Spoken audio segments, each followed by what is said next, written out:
Primeira carta de Paulo a Timóteo, capítulo 1, a partir do verso 12. Sou grato para com aquele que me fortaleceu, Cristo Jesus, nosso Senhor, que me considerou fiel, designando-me para o ministério. A mim que noutro tempo era blasfemo e perseguidor e insolente, mas obtive misericórdia, pois o fiz na ignorância, na incredulidade. Transbordou, porém, a graça de nosso Senhor, com a fé e o amor que há em Cristo Jesus. Fiel é a palavra e digna de toda aceitação, que Cristo Jesus veio ao mundo para salvar os pecadores, dos quais eu sou o principal. Mas por essa mesma razão, me foi concedida misericórdia, para que em mim, o principal, evidenciasse Jesus Cristo a sua completa longanimidade e servisse eu de modelo a quantos hão de crer nele para a vida eterna. Assim ao Rei eterno, imortal, invisível, Deus único, honra e glória pelos séculos dos séculos. Amém. Oremos mais uma vez. Senhor, pedimos agora que o Senhor ilumine os olhos do nosso coração, para que nós possamos compreender a riqueza das verdades aqui reveladas. Não somente possamos compreendê-las, mas também, Senhor, experimentá-las na nossa própria vida. Nós oramos que Teu Espírito Santo use a palavra escrita, a palavra pregada, exposta, de acordo com a necessidade de cada pessoa que está aqui nessa noite, também daqueles que nos acompanham pela transmissão, que Tua graça alcance a todos. É o que nós te pedimos na mediação de Jesus, nosso Salvador. Amém. Queridos, no capítulo inicial dessa carta, capítulo 1, o apóstolo Paulo traz orientações a seu filho na fé, Timóteo, sobre como ele deveria se comportar ou se conduzir na igreja de Éfeso, onde Paulo havia deixado Timóteo com uma missão específica. Entre as orientações que Paulo dá a Timóteo respeito à vida da igreja, a principal era lidar com falsos mestres que haviam penetrado na igreja. Na verdade, eles, ao que tudo indica, eram membros da igreja, mas que agora estavam seguindo uma outra doutrina e estavam ensinando um evangelho diferente daquele que Paulo havia pregado em Éfeso. No geral, eles eram judaizantes, eles queriam impor a lei de Moisés aos crentes, e dizendo que a guarda da lei de Moisés era necessária para que eles pudessem ser plenamente aceitos em Deus. Esse tipo de falso ensino foi muito comum durante o século I e a gente encontra reflexo disso em praticamente todos os livros do Novo Testamento, maiormente Gálatas, Romanos, Colossenses, onde a gente vê que os autores bíblicos eles procuram de alguma forma rebater esse tipo de ideia. Paulo aqui então demonstra que a lei foi dada, que a lei é boa, que ela pode ser usada se isso for feito de maneira legítima. Isso nós já vimos aí do verso 8 até o verso 11. Ou seja, a maneira legítima a lei não foi dada para enquadrar quem é justo, quem já foi justificado em Cristo Jesus, mas a lei serve como norma de gratidão. Como é que eu agrado a Deus porque Ele me salvou? Eu vou obedecer o que Ele diz que eu devo fazer e vou deixar de fazer aquilo que Ele me proíbe. A lei, então, ela foi dada, diz Paulo, para enquadrar os pecadores não arrependidos. E nós vimos, então, a exposição do verso 9, 10 e 11, onde Paulo reflete os 10 mandamentos e enquadra os transgressores desses mandamentos. E Timóteo, então, deveria ensinar a sã doutrina, que é o Evangelho, do qual Paulo foi encarregado. Na mensagem anterior, de segunda-feira passada, nós vimos como Paulo ilustra que a salvação não é pela lei, mas é pela graça. E ele faz isso falando da sua própria conversão e do seu chamado para o apostolado, que foi feito de uma forma graciosa pelo Senhor Jesus, que são os versos 12 e 14. Aqui nesses versos, Paulo diz quem ele tinha sido antes de conhecer a Cristo. Era um fariseu dedicado, sincero, embora cego e ignorante, e que ele era muito grato por Jesus Cristo tê-lo fortalecido, por Deus o haver considerado fiel e colocado no ministério, apesar dele ter sido, palavras do próprio Paulo, blasfemo, perseguidor insolente. Então a conversão e o chamado de Paulo eram fruto da misericórdia de Deus, considerando aquilo que Paulo havia feito. e havia sido. Hoje eu queria ver com vocês o que é que Paulo aprendeu com a experiência da sua conversão e do seu chamado, e também a razão que ele apresenta, as duas razões que ele apresenta pela qual Deus o converteu daquela forma. Essa passagem é uma das passagens mais conhecidas de toda a Bíblia. Fiel é a palavra, digna de toda aceitação, que Cristo Jesus veio ao mundo para salvar os pecadores, dos quais eu sou o principal. Equivale a João 3,16 nos Evangelhos. E eu queria ver com vocês então essa passagem, o que é que Paulo aqui nos ensina a respeito da graça de Deus na salvação. São 6 pontos. Depois, as duas razões pelas quais Cristo teve misericórdia dele, que era o pior de todos, que estão aí no verso 16. E finalmente uma doxologia no verso 17. Muito bem, então vamos lá começar com a declaração que Paulo faz aí no verso 15. Fiel é a palavra e digna de toda aceitação. Essa expressão aparece 5 vezes nas cartas de Paulo, nas cartas pastorais. Fiel é a palavra digna de toda aceitação. Só aparece nas cartas pastorais. 2 vezes na primeira, 2 vezes na segunda de Timóteo e 1 vez em Tito. E essa expressão significa 2 coisas. Primeiro, fiel é essa palavra no sentido de que ela é verdadeira. O que eu vou dizer aqui, diz Paulo, é alguma coisa que você pode confiar, Timóteo, porque essa palavra é fiel, ela é verdadeira. Eu não estou dizendo aqui mentira, não estou aqui inventando alguma coisa, mas estou declarando a verdade. E por isso essa palavra é digna de aceitação, porque ela é fiel e verdadeira, ela deve ser recebida, deve ser crida e deve ser obedecida com toda sinceridade e reverência. Lembrem que essa carta, embora destinada a Timóteo, ela haveria de ser lida na igreja dos Efésios. Então sempre imaginem que por detrás de Timóteo lendo, está a igreja toda lendo também. Então essa declaração não é só para Timóteo, é para os crentes de Éfeso. E isso que Paulo vai declarar agora, o que ele vai dizer, é alguma coisa que é completamente confiável e que você pode apostar sua vida, sua alma, seu destino eterno nessas palavras, porque elas são fiéis e verdadeiras e dignas de toda aceitação. E então, o que são estas palavras? O que é que Paulo vai dizer de tal importância? Fiel é a palavra digna de toda aceitação. 2 pontos.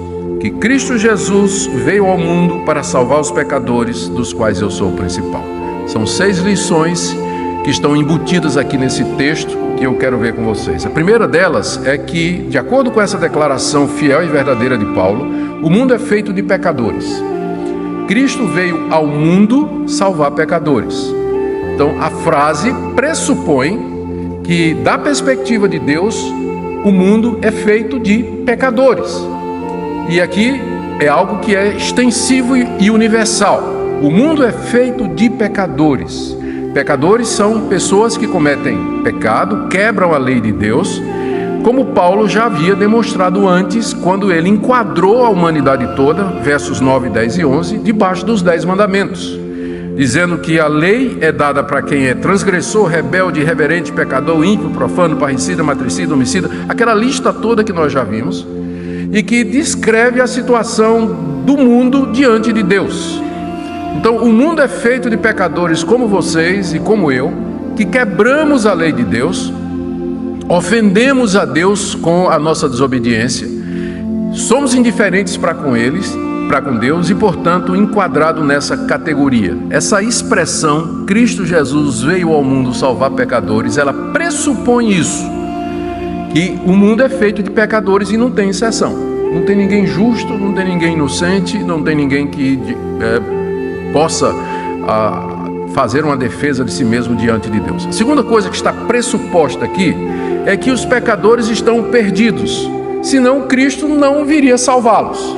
A própria declaração, Cristo Jesus veio ao mundo para salvar pecadores, pressupõe que esses pecadores, primeiro, eles estão perdidos e que eles não podem fazer nada a respeito.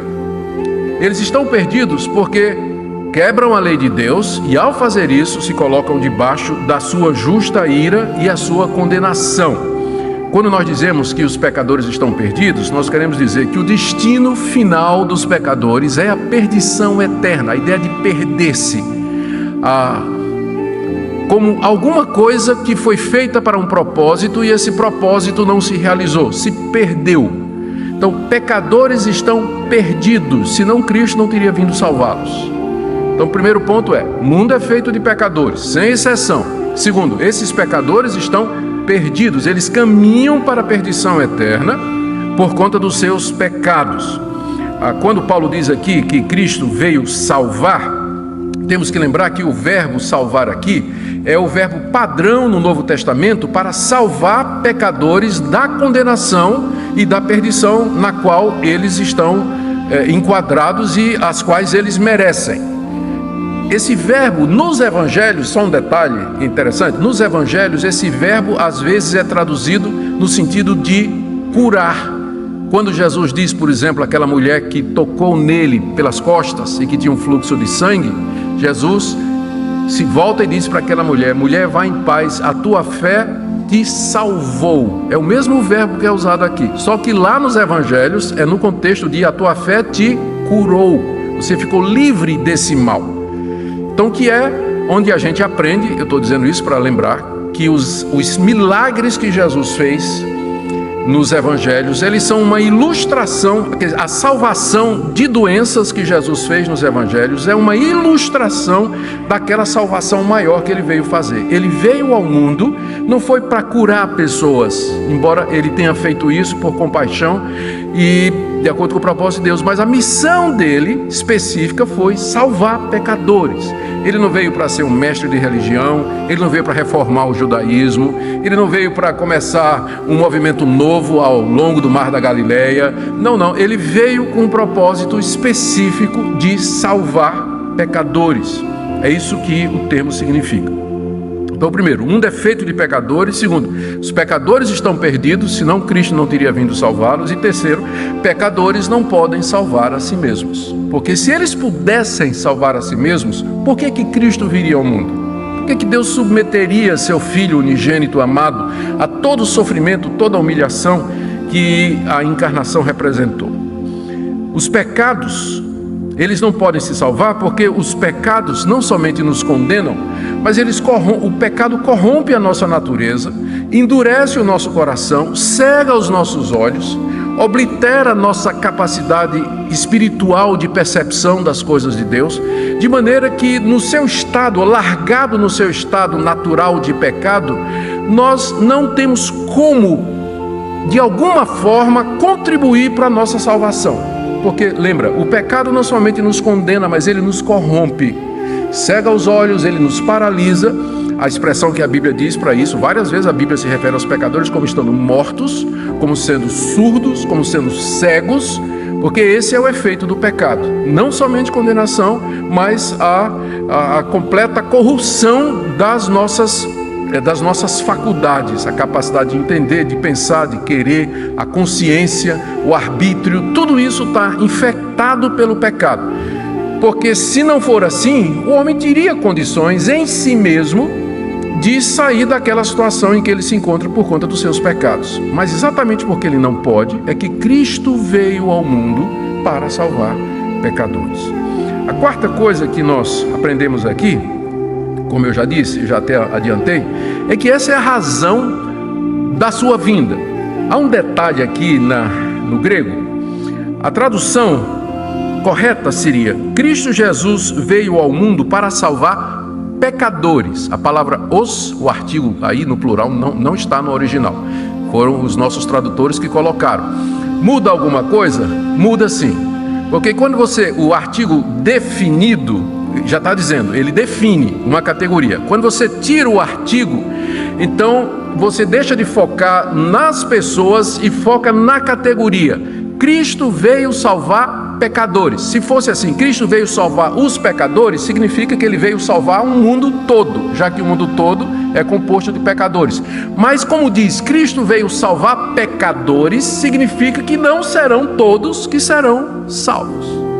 Ele veio salvar pecadores. É isso que o original diz. Foi isso que ele veio fazer aqui. E essa é a razão principal da sua vinda. Aliás, Paulo só está ecoando o que o próprio Jesus declarou. Por exemplo, lá em Mateus 18, verso 11, Jesus disse que o Filho do Homem veio buscar e salvar o que se havia perdido. Então, essa ideia não tem origem em Paulo, mas no próprio Jesus. E aqui eu aproveito para dizer da tolice, ou da tolice hermenêutica de alguns que querem fazer uma distinção entre Paulo e os evangelhos. Querem separar Paulo dos evangelhos, como se Paulo fosse um pensador genial que criou determinadas categorias e que elaborou a doutrina da salvação, enquanto que nos evangelhos você não encontra nada disso. Aqui é um exemplo, é uma evidência dessa tolice, onde você vê que Paulo, na verdade, ele está dependendo das palavras de Jesus. Foi Jesus que disse que ele veio ao mundo para buscar e salvar o que se havia perdido. Paulo só está reafirmando aquilo que o próprio Senhor tinha dito. Cristo Jesus veio ao mundo para salvar pecadores.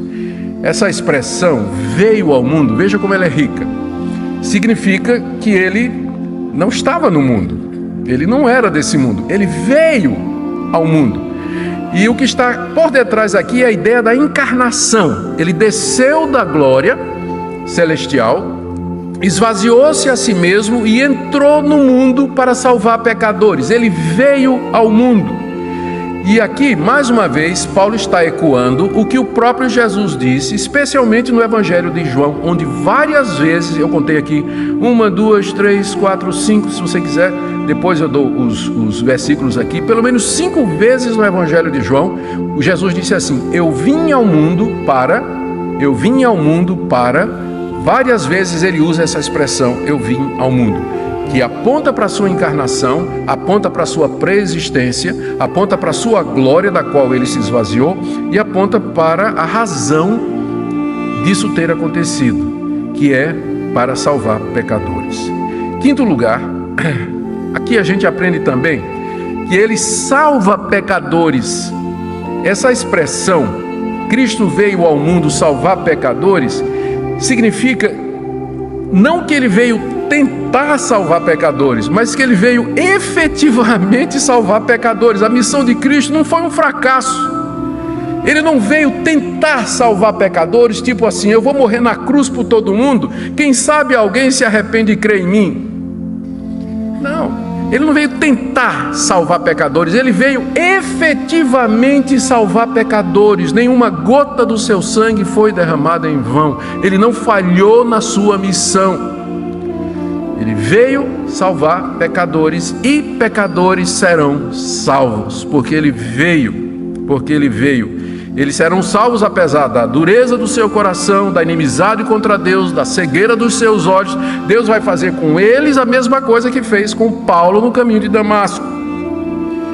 Sexta lição que esse verso nos ensina é que se ele salvou o pior de todos, quanto mais os outros.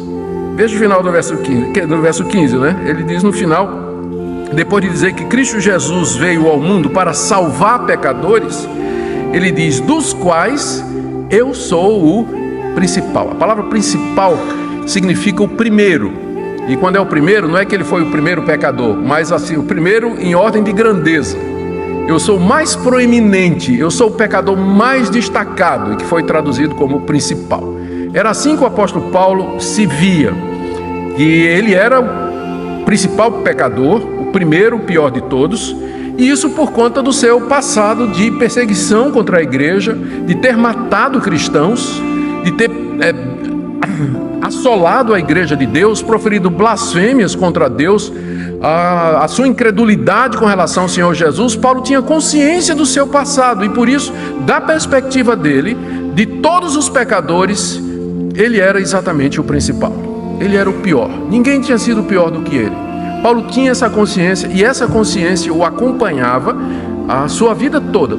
Você percebe em todas as cartas de Paulo essa consciência dele. Eu sou o menor dos apóstolos, por exemplo, ele vai dizer em 1 Coríntios 15, eu não sou digno de ser chamado apóstolo porque eu persegui a igreja de Deus. Essa consciência o acompanhou na sua vida toda. Não é que Paulo, aqui é importante, não é que Paulo não se perdoava, não é? É claro, ele sabia que Deus o havia perdoado e ele cria nesse perdão e ele tinha plena comunhão com Deus e uma consciência purificada no sangue de Jesus, uma consciência limpa. Mas ele não podia esquecer aquilo que ele tinha feito. E de vez em quando isso vem à tona nos seus escritos, como está vindo aqui. Ele se considerava o principal dos pecadores. E aí então isso introduz as duas razões que ele apresenta pela qual Cristo o salvou. Cristo Jesus veio ao mundo salvar pecadores. E salvou Paulo, que era o principal. Por que Paulo? Duas razões que Paulo apresenta. A primeira está aí no verso 16. Mas por essa mesma razão, isto é, porque eu sou o pior dos pecadores, me foi concedida misericórdia, para que em mim, o principal, evidenciasse Jesus Cristo a sua completa longanimidade. Aqui está a primeira razão pela qual Cristo veio salvar e salvou o principal dos pecadores. É para colocá-lo como uma demonstração pública da completa longanimidade de Deus. Quando ele diz que para que em mim Cristo evidenciasse a sua completa longanimidade significa a grandeza da sua paciência. Em que sentido? Deus suportou os insultos de Paulo, Deus suportou as perseguições que Paulo fez contra a igreja, Deus suportou as blasfêmias que Paulo proferiu, e Deus não abandonou Paulo por conta da enormidade e da gravidade dos pecados que Paulo cometeu. E a prova de que Cristo é paciente, é isso que a palavra longanimidade quer dizer, a prova da grandeza da sua paciência é que ele suportou o insuportável Saulo de Tarso e demonstrou a sua misericórdia convertendo-o no caminho de Damasco.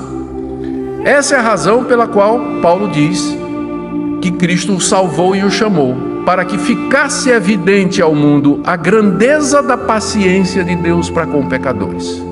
Paulo é o exemplo máximo, nas palavras dele, de como Deus é paciente com pecadores. A segunda razão, final do verso 16, depois de dizer para que em mim Cristo evidenciasse a sua completa paciência e longanimidade, ele acrescenta: e servisse eu de modelo a quantos hão de crer nele para a vida eterna. Mais uma vez, note o tom de confiança. Isso aconteceu comigo, diz Paulo, para que eu sirva de modelo. A palavra no grego é a palavra de onde vem a nossa palavra protótipo. É uma espécie de... foi traduzida como exemplo, ou pode ser um tipo ou um modelo, mas a palavra mais próxima é protótipo, né? O que Deus fez em Paulo funciona como um protótipo do que Deus vai fazer com todos os que hão de crer. Mais uma vez você percebe que Paulo aqui, ele não fala da salvação como sendo alguma coisa que pode ou não acontecer dependendo do homem. Ele diz: para os que vão crer nele, para a vida eterna. Paulo está confiante de que a missão de Cristo vai ser bem sucedida. Ele veio ao mundo, ele veio salvar pecadores, pecadores haverão de crer nele e pecadores haverão de ter a vida eterna. E Paulo é o protótipo disso, porque se Cristo dobrou, vergou, quebrou aquele fariseu arrogante, muito mais aqueles outros a quem Deus, na sua graça e misericórdia, quiser buscar e converter. Feito isso, então, o apóstolo Paulo entra agora numa doxologia, porque se fosse nos nossos dias, ele teria dito: é para glorificar de pé a igreja, né? Ele prorrompe numa doxologia, depois de ter falado da grandeza da misericórdia de Deus e do plano, do propósito de Deus em salvá-lo. Está aí no verso 17: assim, ou por essa causa, ao Rei eterno, imortal, invisível, Deus único, honra e glória pelos séculos dos séculos. Amém. Doxologia é uma expressão de louvor, de adoração, que irrompe no coração do autor bíblico, geralmente depois que ele faz uma exposição da grandiosa obra da redenção. Tem muitas doxologias no Novo Testamento, e Paulo é um mestre em doxologia. Ele praticamente não tem nenhum dos seus escritos onde não haja um momento em que ele convide os seus leitores a louvar a Deus e exaltar a Deus pela obra grandiosa de redenção. E é assim que ele termina essa descrição, essa autobiografia onde ele apresenta-se como o pior pecador e Cristo como o maior paciente, ou seja, aquela pessoa que tem uma paciência, que ele chama aqui da completa longanimidade, com o objetivo então de encorajar outros.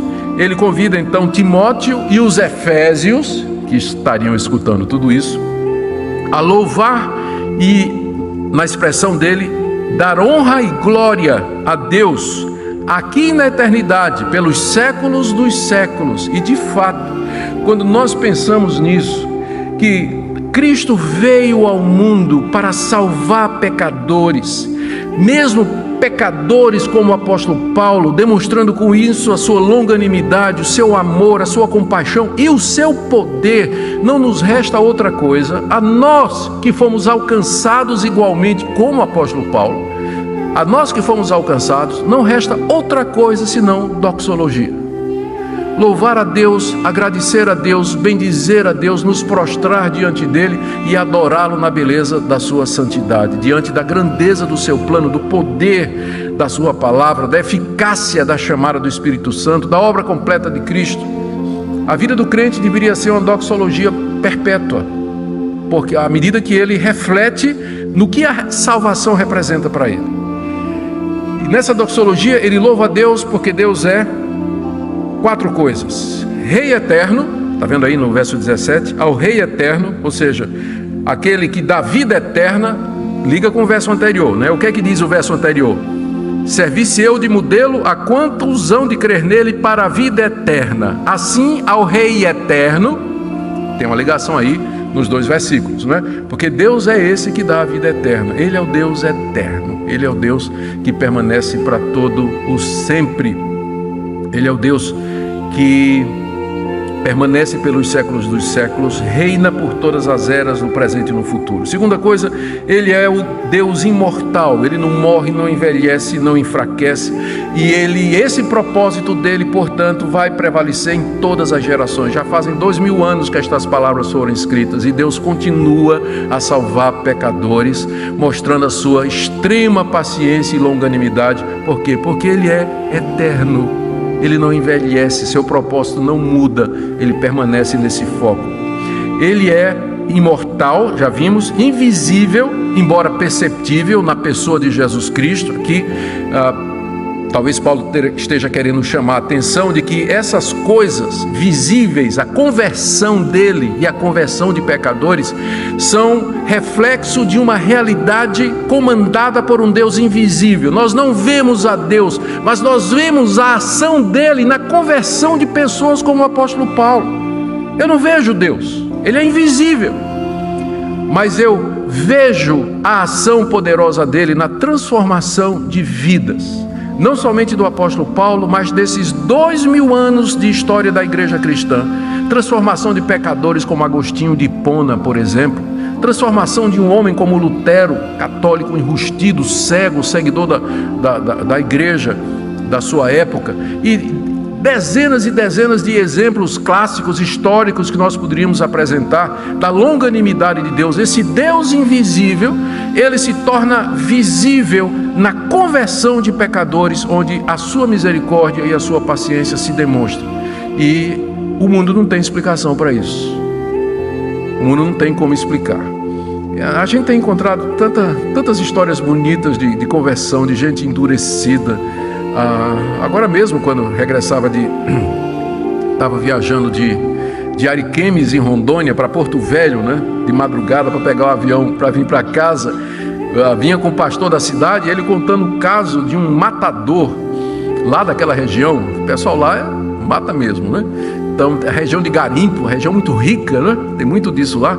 Contando a história de um matador, um cara que nasceu na igreja, se desviou depois e tinha essa índole, se tornou um pistoleiro de aluguel e tudo mais, e de como a vida dele foi transformada pelo poder do Evangelho, quando ninguém podia acreditar que aquela pessoa pudesse de fato ser convertida.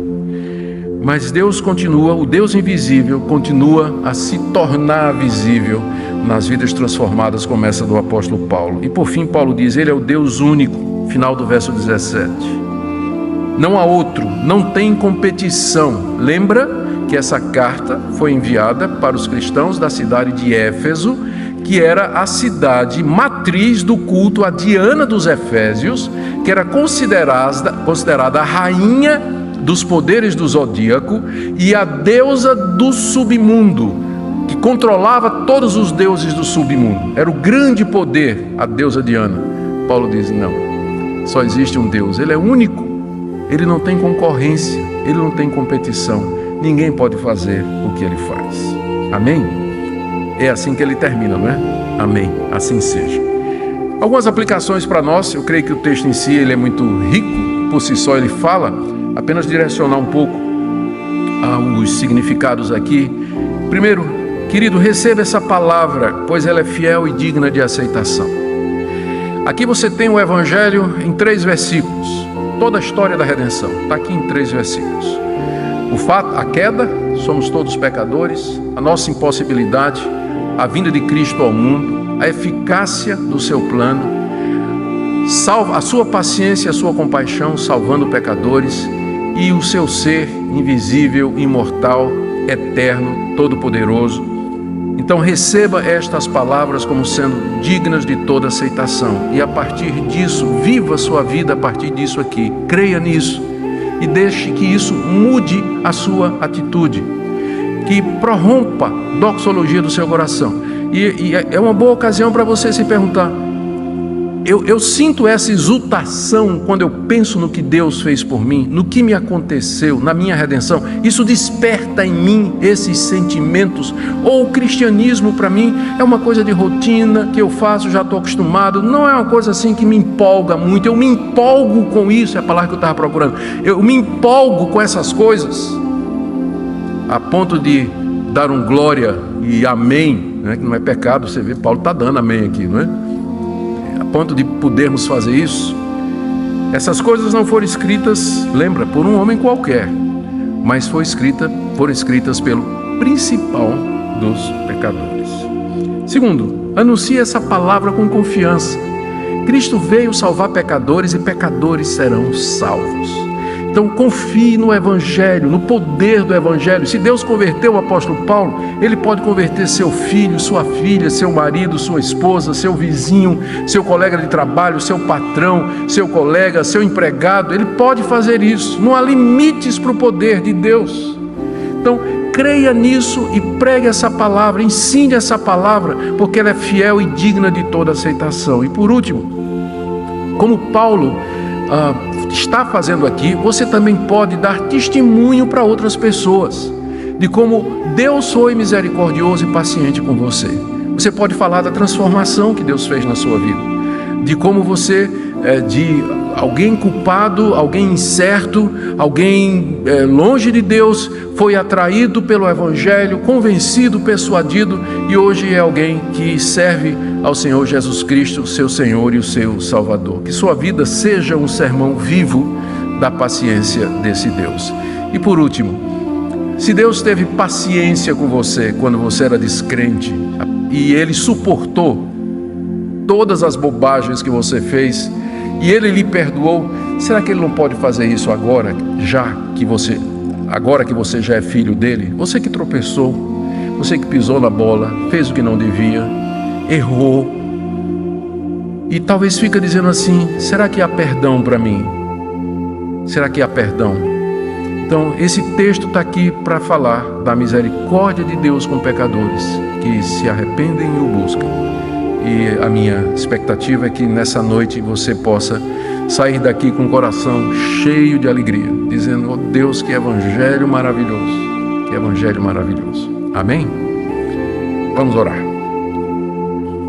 Pai querido, te damos graças porque Cristo Jesus veio ao mundo para salvar pecadores, não somente o principal, o apóstolo Paulo, mas também pecadores como nós, que nos sentimos piores do que Paulo.